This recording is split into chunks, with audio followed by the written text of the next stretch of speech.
Hey guys, it's Matt. Welcome to SpeedTutor, and I wanted to show you this CRT monitor effect with scanlines, distortion, which creates a look of a lower resolution too. And I'll show you this full screen shader, which you can make loads of adjustments to the type of rendering that it does and how to get these effects to work deeply in your scene. And if you like this video, be sure to throw a like and make sure you subscribed because it helps me out massively.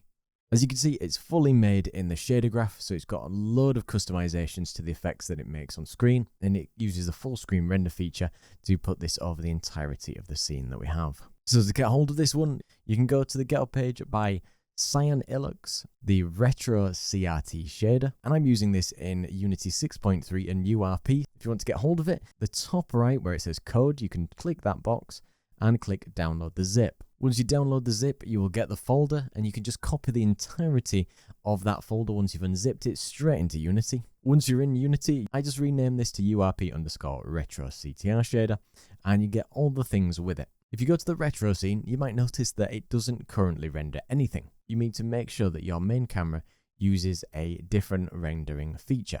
It's just missing currently.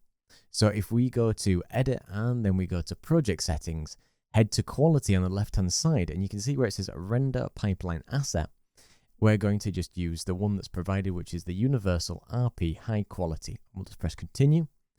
Now when we go to the game, it will have added it here, and you can see that the render it uses is the Blit to Main renderer, and it uses another camera, which is the low resolution camera, which uses the Universal Renderer item, and it does use an output render texture to output it to a lower resolution example. So what it does essentially, it makes the scene look low resolution even without any of the settings enabled. And to make sure that the scene isn't rendered twice, you can see that on the main camera, you can see on the culling mask that it's set to nothing, so it doesn't render anything at all. It's only the low res camera that renders something. So if you navigate to the retro, you can click on the Blit to Main, and you can see it uses a full screen render pass feature, and this is before rendering transparent, and you can see it just uses the retro material to make that happen over the entirety of the screen. I'll get this to play side by side so you can see it. So we can take away the RGB stripes that are there, which you can see them in the middle of the screen. You can take away the scrolling static if you don't want that.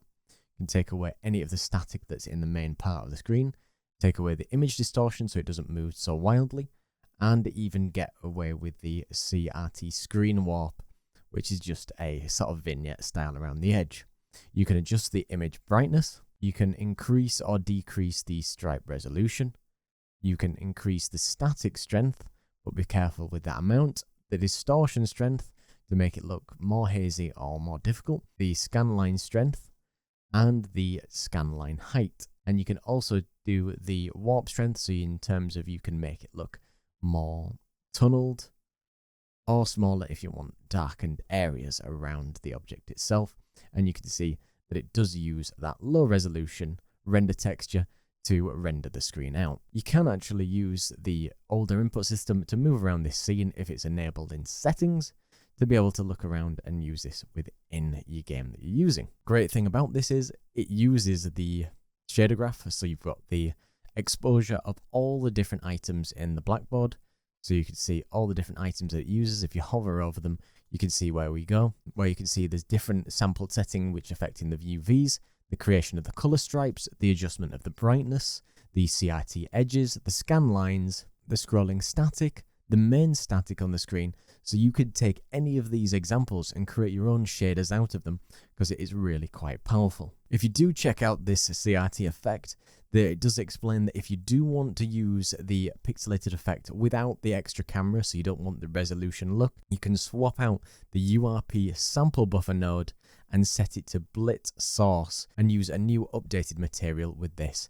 within the same render feature. And if you want to use the full resolution, I'll show you how to edit the shader as well to make that happen. If you remove this sample 2D texture node in the main texture section, and you'll just delete that main texture node as well, what you can then do is you can create a URP sample buffer. So you can right click, create node, and you want the URP sample buffer here.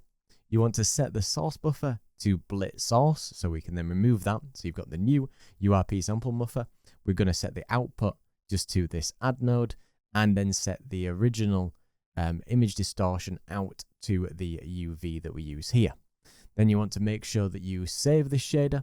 You go back to your game, and if you go onto your main camera, you can get rid of the low resolution texture camera. And if you just set that to everything, it will now render without the lower resolution scaling. So it will be the full resolution, but you can still use that CRT effect in the full resolution. So do be sure to check this awesome shader out and let me know what you think. Be sure to check out all the links down below for all the best sales and everything that you can find in Unity. Be sure to throw a like and make sure you're subscribed because it helps me out massively. If you do want to support the channel even more, check out my Patreon to get over 230 different scripts, assets and projects you cannot find anywhere else. And a big thank you to all my patrons. Special thank you to Very Shooter and Party of 10 for their amazing support. And thank you to everybody else who comes to watch the video.